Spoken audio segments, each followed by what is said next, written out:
refers to Newton's first law of motion, where the base of the building moves with motion and due to inertia, the roof tends to stay in original position. To withstand collapse, building needs to redistribute the forces traveling through them by means of earthquake-resistant technologies. The purpose of earthquake-resistant design is to protect lives. The first goal is to reduce the death caused by the failure of primarily structural system, and another goal is to reduce the damages caused to property and structures. Current trend in construction industry demands higher and taller structures which are more flexible and having quite low damping value. Several techniques are available to minimize the vibration of the building, which we will be presenting on two such technologies, that are moment-resisting frame and twin liquid column temper. A moment-resisting frame, it is a structure having a traditional beam column framing, and it resists gravity loads which are imposed on the floor system. The floor system, it acts as a horizontal diaphragm system which transfers a lateral force to girders and column. A girder transfers a high shear force and a moment at the ends of its length, which needs to be transferred to the column. So which means we need to have a larger column and a girder size. And moment resisting frames, it can be made of steel, concrete and masonry. And there are two types of moment resisting frames, primarily special moment resisting frames and ordinary moment resisting frames. Ordinary moment resisting frames, it lacks a special ductiling requirements, and however in terms of special moment resisting frames, it adopts a special detailing ductiling requirements. The first model we have developed is based on the concept moment resisting frame. And these are some of the picture representation of our model, where the first one represents a frame with a bracing, and this represents a lateral force and its deformations, and this picture represents the shake table which we have developed for the models. These are the picture of us working together during the development of our models. With modernizations, many people prefer taller buildings due to its economic purposes. And the taller building means they are very flexible. So being flexible means it is very weak against lateral forces. And the many structures, they are designed based on the gravity load systems. And on the combination of gravity loads with lateral load resisting systems, the stress concentration in the structures are very high. And in our case, we have developed the two models, one using bracing and one without bracing.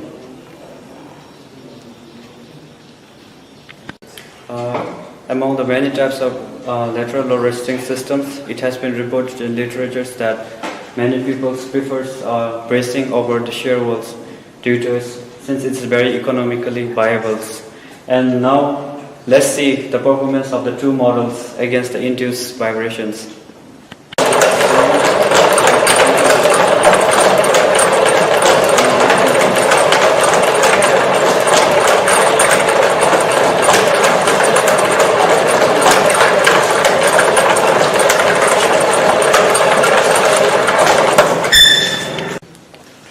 Based on our observation, we can observe that the one without bracing was undergoing a maximum deflection at the top. However, this model was stronger because the presence of the bracing, it increases the in-plane shear strength of the frame and also increases the ductility response of the building. And due to the presence of a bracing, the force will be transferred out of the frame and it will transfer to this bracing system, whereby the load transfer will bypass this column and it will transfer to this bracing systems. A presence of bracing in the frame, it also increases the lateral stiffness of the frame. By increasing the lateral stiffness, it means that it will attract the inertial forces. By increasing the inertial forces, the consequences is that the axial compression in the column will increase. So even though there is an increase in axial compression, it is not a problem because columns are very good in compression. However, in this building, without the presence of bracing, the loads are directly transferred into the columns, so making this region very critical, and it was undergoing a maximum deflection at the top, unlike these models where the loads were transferred out of the frame into the bracing systems. What is twinned liquid column damper? It is an energy dissipating substructure which can be used to improve the dynamics of structure.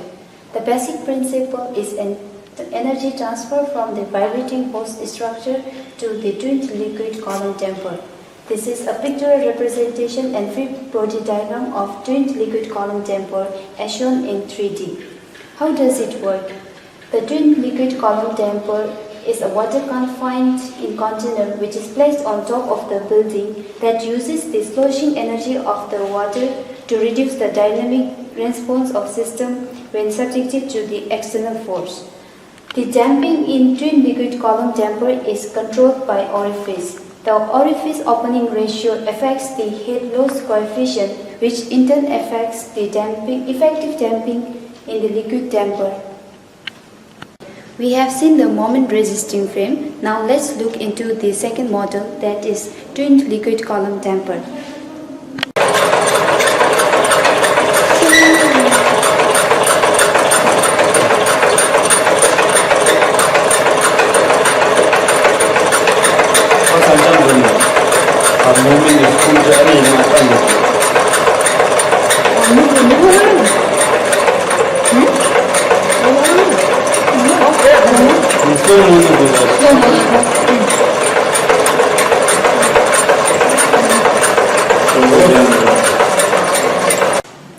We can see that building with twin liquid column damper moves less because the damper is able to absorb the effect of an earthquake compared to building without damper.